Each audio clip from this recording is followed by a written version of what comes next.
2 legends.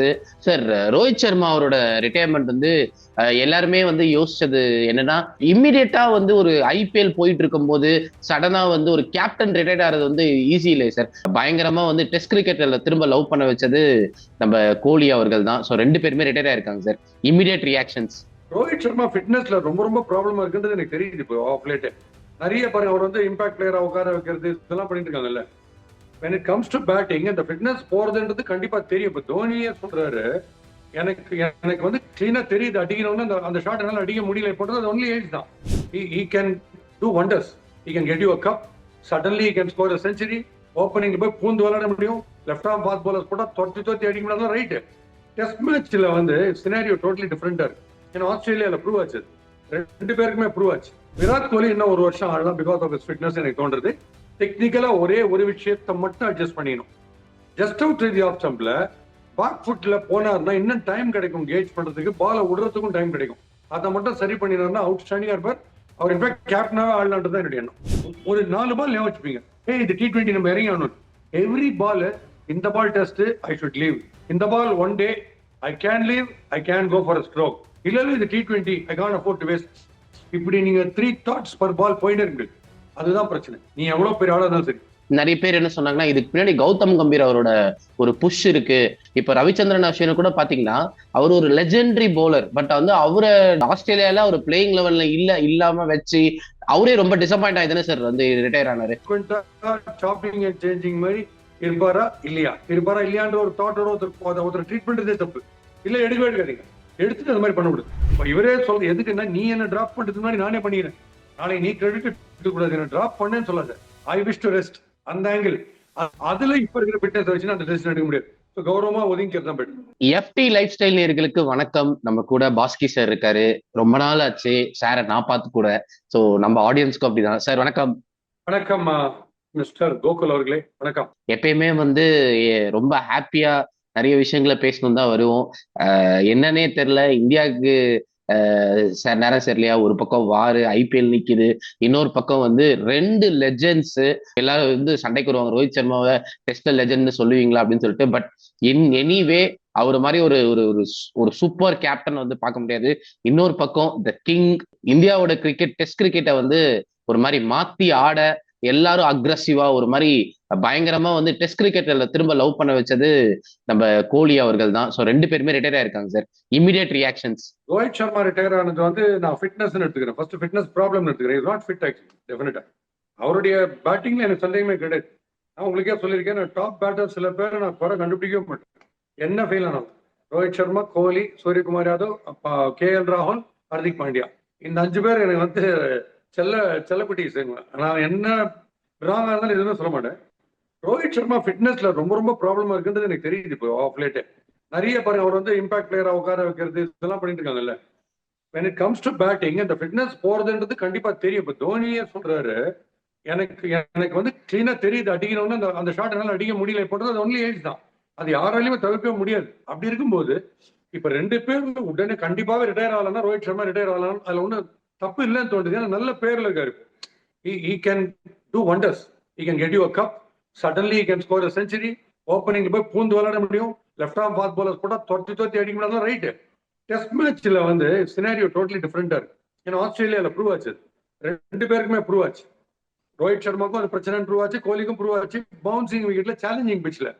But இந்த challenging பிட்சா இருக்கும்போது ஃபிட்னஸும் பிரச்சனையா இருந்ததுன்னா இன்னும் ப்ராப்ளம் ஆகி அவரோட இமேஜ் இன்னும் கொஞ்சம் டிட்டரேட் ஆகும் அப்படின்றது என்னுடைய எண்ணம். அதனால ரோஹித் சர்மா ரிட்டையர் பண்றது பெட்டர் தான். அவருடைய பேரை காப்பாத்திக்கலாம். விராட் கோலி இன்னும் ஒரு வருஷம் ஆடலாம் பிகாஸ் ஆஃப் ஃபிட்னஸ் எனக்கு தோன்றது.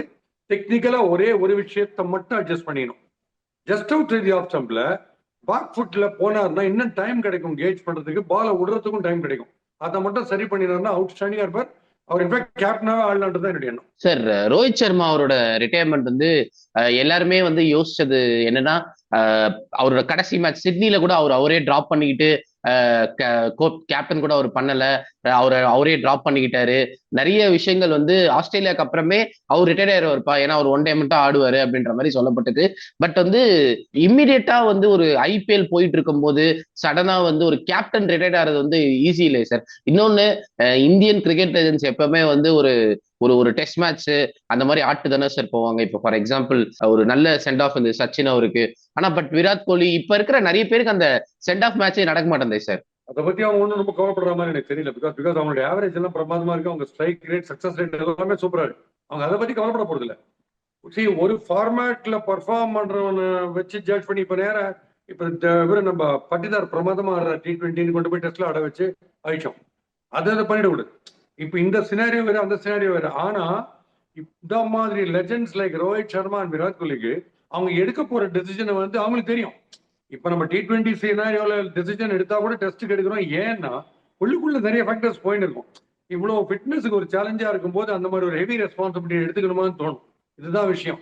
ஸோ சைக்கலாஜிக்கலா நீங்க அனலைஸ் பண்ணீங்கன்னா அவங்க பண்றது கரெக்ட் தான். It doesn't have any connect with this format and the other format. But mind அளவுல சொல்லும். இப்ப நம்ம வந்து மென்டலி டயர்ட்னு ஒன்று இருக்கு. சம்டைம்ஸ் சில பேர் பிசிக்கலா துருதுருன்னு இருப்பாங்க, மென்டலி டல்லா இருப்பாங்க. என்ன டெசிஷன் எடுக்கிறாங்கன்னு புரியாது, ஏன்னா மென்டலா ட்ரெயின் ஆயிடும். அந்த மாதிரி ஒரு மென்டல் ட்ரெயின் ஆயிருக்கிறது ரோஹித் சர்மாக்கு ஆயிருக்கும்னு தான் எனக்கு தோணுது. எனக்கு என்னவோ ரோஹித் சர்மா அவரோட டிசிஷனுக்கு வந்து இந்த நியூசிலாந்து சீரியஸ் இங்க தோத்தது வந்து அவர் பெருசா இம்பாக்ட் பண்ணுச்சு. அது அது ஒரு மாதிரி அவர் அப்பத்துல இருந்தே வந்து அந்த டெஸ்ட் கிரிக்கெட் மேல பெருசா ஈடுபாடு வைக்கலையோ அப்படின்ற மாதிரி தோணுச்சு சார். ஒரு விஷயம் கோகுல் என்னன்னா, ஆட் பிலிம்ல நடிக்கிறது, ஷார்ட் பிலிம்ல நடிக்கிறது, ஃபீச்சர் பிலிம்ல நடிக்கிறது டோட்டலி டிஃபரெண்ட் தான். இங்க பண்றது அங்க பண்ண முடியாது, அங்க பண்றது இங்க பண்ண முடியாது. நான் தான் சொன்னேன், ட்ரைஃபர்கேட் பண்றது தான் நல்லது.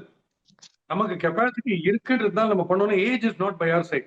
யாராலையுமே யங் ஆகிட்டே போக முடியாது. ஏஜ் ஆகிட்டே தான் போவீங்க. உங்க போன்ஸ், உங்க பிளட்ஸுக்கு எல்லாம் உங்க இஷ்டத்துக்குலாம் ஒழிக்காது. அதெல்லாம் ஓரளவுக்கு தான் தாக்கு பிடிக்கும் இல்லையா? ஸோ எந்த ஃபார்மேட், இப்ப நீங்க 3த்துல ஆடும்போது ஒரு பர்டிகுலர் பால் வருது, டெஸ்ட் மேட்ச்ல வர பால நிறைய 5 நாள் இருக்கு, எனக்கு அவசரமே இல்லை, நான் குவிக் சிங்கிள் எடுக்க வேணாம், நான் பிளாஷியா ஸ்ட்ரோக்ஸ் ஆட வேணாம் அப்படின்ற மைண்ட் செட்ல இருக்கணும். பட் ஓவரா T20 ஆடி ஆடி ஆடி ஆடி என்ன ஆகுது, அப்பர் கட்டு மேல போற பால் அப்பர் கட், ஸ்டம்பெல்லாம் விட்டுட்டு போய் இப்படி ஒரு ஸ்கூப், இந்த பக்கம் லெஃப்ட் சைடா போயிட்டு ஒரு ரிவர்ஸ் ஸ்வீப். இது நீங்க ஆட ஆட ஆட for every ball, even you might be the bestest of cricketers in the world, every ball ஒரு 4 பால் ஞாபகம் வச்சுப்பீங்க. ஏய் இது T20 நம்ம இறங்கி ஆகணும். எவ்ரி பால், இந்த ball test I should leave, இந்த ball one day I can leave, I can go for a stroke, இல்ல இது T20 I can afford to waste. இப்படி நீங்க 3 தாட்ஸ் பர் பால் போயிட்டே இருக்கு. அதுதான் பிரச்சனை. நீ எவ்வளவு பெரிய ஆளா இருந்தாலும் சரி, அதான் மைண்ட் ட்ரெயின் ஆயிடும் சொன்னா, அது அந்த பிரச்சனை தான் இப்போ.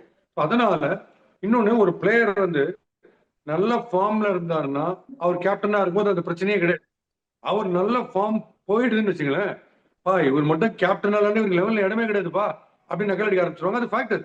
அதனால இவ்வளவு ஃபேக்டர்ஸ் யோசிச்சு தான் அவர் டிசைட் பண்றாருன்னு நினைக்கிறேன். விராட் கோலி என்னுடைய ரெக்வெஸ்ட் என்னன்னா, அவர் பிளேயர்ஸ் இருந்தா இன்னும் ஒரு வருஷம் பார்ப்பேன். இப்ப இங்கிலாந்துல சம்டைம்ஸ் ஸ்விங் ஆகிற கண்டிஷன்ஸ்ல மாட்டாலும் திருப்பி கஷ்டம் கோலிக்கு. பட் ஸ்விங் ஆகாத கண்டிஷன்ஸும் சம்டைம்ஸ் இருக்கும், அதுல நிமித்திடுவார். இப்ப 2 பேருமே இந்தியாவில மேட்ச் ஆக போகுது, சீரீஸ் ஆட போறோம். பட் நீங்க அந்த ஒன்னு எக்ஸெப்ஷன் வந்து நியூசிலாண்டோட மாட்டினது, சாண்டனருக்கு மாட்டணும் பாருங்க, அதை விட்டுருங்க. ஜென்ரலா நார்மல் பிச்சர்ஸ்ல ஒரு சர்வசாதாரணம் ஆடலாம் இங்க ஒரு சீரீஸ். ஆஸ்திரேலியால கண்டிஷன் கதை வேற, நியூசிலாந்துல இங்கிலாந்துல வேற, சவுத் ஆப்பிரிக்கால வேற. அதுல இப்ப இருக்கிற பிட்னஸ் வச்சு அந்த டெசிஷன் எடுக்க முடியாது. கௌரவமா ஒதுங்கிறது தான் பெட்டர் சார். கௌரவமா ஒதுங்கிறது கரெக்ட்னு சொல்லிட்டோம். பட் வந்து இப்போ ரோஹித் சர்மா அவர் போகும்போதே வந்து நிறைய பேர் என்ன சொன்னாங்கன்னா, இதுக்கு பின்னாடி கௌதம் கம்பீர் அவரோட ஒரு புஷ் இருக்கு, ஒரு ஒரு சீனியர்ஸ் எல்லாரையுமே வந்து அவர் வந்து இது பண்றாரு, புஷிங் டுவர்ட்ஸ் ரிட்டையர்மெண்ட். இப்ப ரவிச்சந்திரன் அஸ்வினை கூட பாத்தீங்கன்னா, அவர் ஒரு லெஜெண்டரி போலர், பட் வந்து அவரை டிராப் பண்ணி அவரை வந்து நிறைய இது பண்ணி ஒரு ஆஸ்திரேலியால ஒரு பிளேயிங் லெவல்ல இல்லாம வச்சு அவரே ரொம்ப டிசப்பாயிண்ட் ஆயிதானே சார் வந்து ரிட்டையர் ஆனாரு. அந்த மாதிரி நமக்கும் ஆயிடக்கூடாது அப்படின்றதுக்காக இது பண்றாங்களா சார்? அஸ்வின் நீங்க சொல்றது இந்த கதை இப்ப இல்லையே, 4-5 வருஷத்துக்கு முன்னாடி என்ன பண்ணிருந்தாங்க, ஒதுக்கி ஒதுக்கி வச்சிருந்தாங்க. ஒருத்தர் கோலிக்கு வர பிடிக்கலன்னா, ஒருத்தர் தோனிக்கு வர பிடிக்கலன்னு சொல்லிட்டாங்க. அது ஓகே, அதுக்கும் அது இல்ல. இப்போ அவர் வந்து ரொம்ப வேர்ல்ட் லெவல்ல நம்பர் 1 இருக்கிற போலர் ஃப்ரீக்வெண்டா சாப்பிங் அண்ட் சேஞ்சிங் மாதிரி இருப்பாரா இல்லையான்ற ஒரு தாட்டோட ஒருத்தர் ட்ரீட் பண்றதே தப்பு. இல்ல எடுக்கவே எடுக்காதீங்க, எடுத்துட்டு அந்த மாதிரி பண்ண விடுது. அது யாரா இருந்தாலுமே அந்த நிலைமை ரோஹித் சர்மாவுக்கும் வரும். இப்ப எப்போ வந்து ஒரு மேட்ச் டிராப் பண்ணீங்களான்னு அவரே நினைக்கிறாரோ, அப்ப இந்த சிச்சுவேஷன் அவர் புரிஞ்சுட்டாரு தான் அர்த்தம். இப்ப இவரே சொல்றது எதுக்குன்னா, நீ என்ன டிராப் பண்றதுக்கு முன்னாடி நானே பண்ணிக்கிறேன், நாளை நீ கிரெடிட் எடுக்கக்கூடாது, என்ன டிராப் பண்ணேன்னு சொல்லாத, ஐ விஷ் டு ரெஸ்ட், அந்த ஆங்கிள். சார் ரோஹித் சர்மா அவரை பத்தி நீங்க இது சொல்லியிருந்தீங்க, அவர் ரிட்டையர் ஆனது ரைட் அப்படின்னு சொல்லிட்டு. பட் எனக்கு என்னன்னா கடைசி 2 இயர்ஸ்ல அவரோட கேப்டன்சில தான் வந்து சூப்பரா பெர்ஃபார்ம் பண்ணிட்டு இருந்தாங்க. கரெக்டா அந்த நியூசிலாந்து சீரீஸ்ல இருந்து ஆரம்பிச்சு அந்த ஆஸ்திரேலியா சீரீஸ் வந்து அவர் ஃபர்ஸ்ட் மேட்ச் இல்ல ஒரு மாதிரி அப்படியே போய் அவருக்கு ஒரு எண்டே கூட கரெக்டா அமையலையோ அப்படின்ற மாதிரி எனக்கு தோணுச்சு சார்.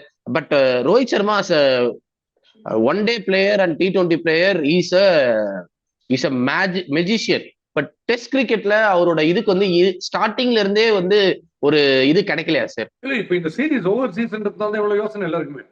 இப்ப இந்த சீரிஸே இந்தியாவில எவ்வளவு யோசிக்க மாட்டாங்க, இவ்வளவு குவிக்கா அனௌன்ஸ் பண்ண மாட்டாங்க. ஏன்னா கண்டிஷன் நமக்கு பேக் ஆஃப் த ஹேண்ட் மாதிரி தெரியும் எல்லாருக்கும். இப்ப இங்கிலாந்துல ஸ்விங் ஆரம்பிச்சுன்னா பினிஷ்டு. ஆஸ்திரேலியால நடந்த பர்ஃபார்மன்ஸுக்கு மொத்த டீமுமே ரிட்டையர் ஆகும். நம்ம ஆடின கிரிக்கெட் மேபி நிதிஷ்குமார் ரெட்டி ஒருத்தர் மட்டும் ஃபேஸ் சேவிங்கா ஆடினார். மீதி யார் அங்கங்க ராகுல் கொஞ்சம் ஆடினார், அவ்வளவுதான். மற்றபடி ரொம்ப பாடா தான் ஆடணும் இல்லையா? அதனால இந்த ஓவர் சீசன் வர ஒரு ஃபேக்டர் தான் இப்போ வந்து இந்த டவுட் ஸ்டோ பண்ணிருக்கு மைண்ட்ல எல்லாருக்கும்.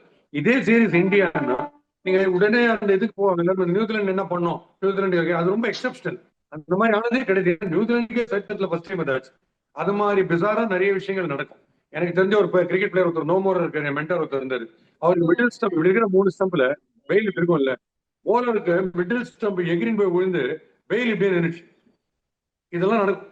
ஆனா நாட் அவுட் வருது. யோசிச்சு பாருங்க. அந்த மாதிரி தான் ஒன்று பிசாரா நடக்கும். அதுக்கு சொல்ல இப்போ இருக்கிற சினாரியோல ஃபிட்னஸையும் பார்க்கும்போது பர்ஃபார்மன்ஸ், கேப்டன்சி, பர்சன்டேஜ் எல்லாம், ஸ்ட்ரைக் ரேட் எல்லாம் பார்க்கச்சு விராட் கோலி மட்டும் கொஞ்சம் போஸ்ட்போன் பண்ணலாம் ரிட்டையர்மெண்ட் எடுக்கணும்.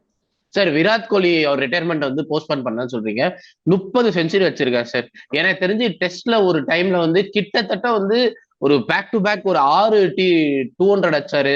அதுக்கப்புறம் வந்து 50 ஆவரேஜ் அப்படியே மெயின்டைன் பண்ணிட்டு வந்தாரு. அந்த ஒரு டிப் ஆரம்பிச்சது இல்லை சார் 2018க்கு அப்புறம். அதுக்கு அந்த டிப் இல்லைன்னா இந்நேரம் ஒரு 40 செஞ்சுரிஸ்க்கு மேல இருந்திருப்பாரு. ஒரு ஒரு மிகப்பெரிய பிளேயரு. பட் இந்த மாதிரி ஒரு எண்ட் இருக்கும்னு சீரியஸா சார் நான் 2 நாளைக்கு முன்னாடி இந்த இதுல எல்லாம் வந்து கிரிக்கெட் இன்ஃபோ, கிரிக்பஸ்ட் எல்லாம் வந்து எழுதும் போது ஓகே மேபி ஏதோ ஒரு ரூமரா இருக்கும் அப்படின்னு நினைச்சேன் sir. But I never expected Virat Kohli's retirement. That too ads எப்படி சொல்றது, அவரோட ஃபிட்னஸ்க்கும் இதுக்கும் வாய்ப்பே இல்லை சார். அது நடந்துரும். ஏன்னா இப்ப நீங்க அந்த டெஸ்ட் நல்லா நீங்க சொல்ற மாதிரி ப்ரோலிபிக்கா ஸ்கோர் பண்ணிட்டு பியூட்டிஃபுல் அக்ரிகேட் ஆவரேஜ் எல்லாம் மெயின்டைன் பண்ணிட்டு வரும்போது over dose of T20 cricket வந்துச்சு. கண்ணாப்பு நான் இந்த பக்கம் சாம்பியன்ஸ் டிராஃபி, IPL டிராஃபில நீங்க ஒரு 3 மாசம் அதே மாதிரி எல்லா பாலும் அடிக்கணும் அந்த வெறி இருந்துட்டே இருக்கும்ல. நான் ஃபாஸ்டா பேசுறேன். என்கிட்ட ஒரு பர்டிகுலர் படத்துல பொய் சொல்ல போறோம்னு ஒரு படத்தை டைரக்டர் என்ன சொல்லிட்டாரு, நீங்க மெதுவா லோ டோன்ல யோசிச்சு ரொம்ப ரொம்ப லோ டோன்ல ஸ்லோவா பேசணும்ன்றாரு. எனக்கு நேரமெல்லாம் புடச்சுக்கும் அதை பண்ணும்போது. ஏன்னா என் நேச்சரே கிடையாது. ஸோ நான் கலகலப்பு தடதரன் ஸ்லாப் ஸ்டிக்கு ஃபுல் ஸ்பான்டேனியஸ் ஹியூமர்னு போயிட்டு இங்க அப்படி போனா ரொம்ப கஷ்டமா இருக்கும் அட்ஜஸ்ட் பண்ணிக்கிறது. அதுதான் நடக்குது. ஏன்னா அதை வந்து ஓவர் பவர் பண்ணி இன்வைட் பண்ணிடுது T20 கிரிக்கெட். அதுல நீங்க வேணா பாருங்க, ஃபியூச்சர்ல நீங்க ட்ரைபர்கேட் பண்ணலன்னா ஒவ்வொரு பிளேயருக்கும் லைஃப் லான்ஜிவிட்டி குறைஞ்சினே ஒரு cricket life. First of all physical fitness, இன்னொன்னு மென்டல் திங்கிங் இருக்கு பாருங்க. இப்ப டோனி சொல்றாரு கண்ணாப்பனான்னு மாறிடுச்சு இந்த கேம், இன்னும் எந்த ரேஞ்சில் போயிட்டு புரியலன்றது. பெஸ்ட் திங்கர் அவரே சொல்லும் போது it's very clear. You have to decide. நான் ஒயிட் பால் கிரிக்கெட் தான், அதுலயும் ODI தான், இல்ல T20 தான். இத பிளேயரா பண்ண முடியாது. ஏன்னா செலக்ட் நீ அவ்வளவு பெரிய ஆளா, நீ டிசைட் பண்ணி கேட்பாங்க. அதனால அறிவோடு நம்ம என்ன பண்ணணும், மேனேஜ்மெண்ட்லயே செலக்ஷன் கமிட்டிலேயே ஒருத்தரை பார்க்கும் போது இந்த ஃபார்மேட் சூரியகுமார் யாதவ், ஹர்திக் பாண்டியா அவங்க T20க்கு மட்டும்தான் அப்படின்னு கிளியரா வச்சு தேவையில்லாத இதுலயும் கான்பிடன்ஸ் போய் அதுலயும் போகாது. வேணாம், அழகா பண்ணிட்டீங்கன்னா லான்ஜிவிட்டி ஜாஸ்தி எல்லாருக்குமே.